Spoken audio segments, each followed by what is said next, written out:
I was born in 1934. The society in which we were born and which we were reared was a very narrow, closed society.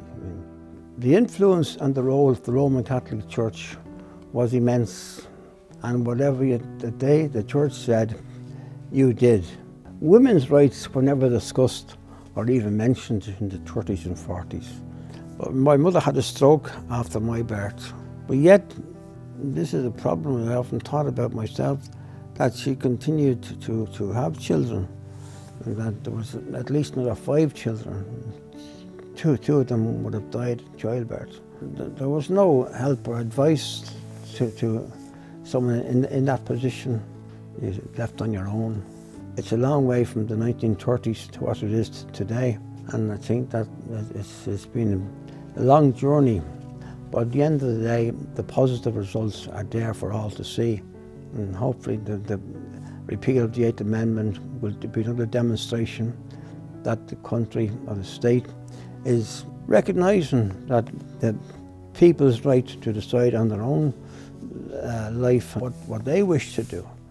It's not to be dictated to by some clique or group caught up in their own little world of religion. The 8th Amendment didn't happen organically. It was a cold and calculated effort by conservative elements within the Catholic Church to try and prevent the type of social liberalisation that was actually happening in other countries at that time. The organisations that were to the forefront were PLAC and SPOC, and they were both strongly aligned with the Catholic Church.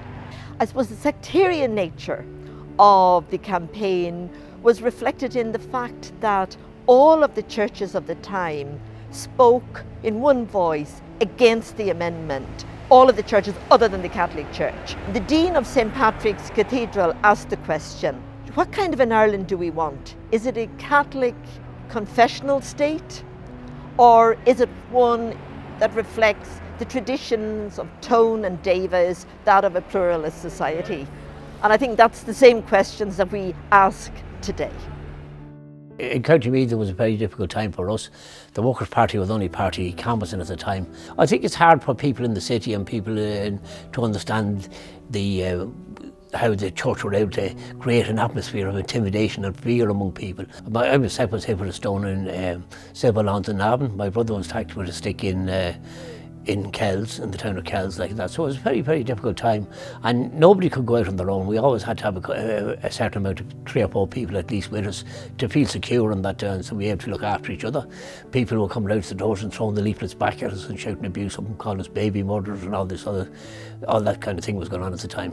The polling day itself was actually amazing. Like, the Catholic Church was so well organised, like, you'd put the political parties to shame. I mean, they were able to create a type of frenzy, like, against you, like, you know, you're pariah in your own community, like, people wouldn't talk to you or people wouldn't associate with you in any way. Like, it was very, very difficult, you know.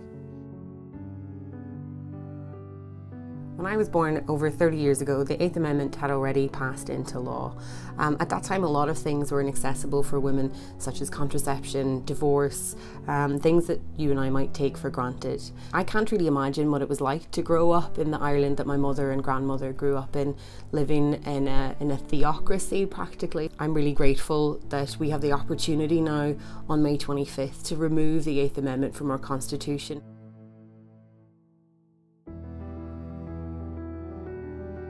The 8th Amendment is symbolic of the iron grip that the Catholic Church has had over women's bodies and over Irish society for the last century.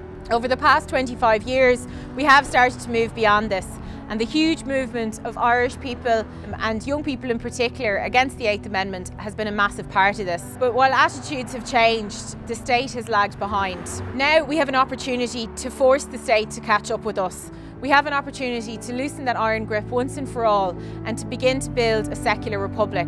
On the 25th of May, a yes vote is a vote for a secular Ireland and a vote for women to finally be treated as first-class citizens in their own country.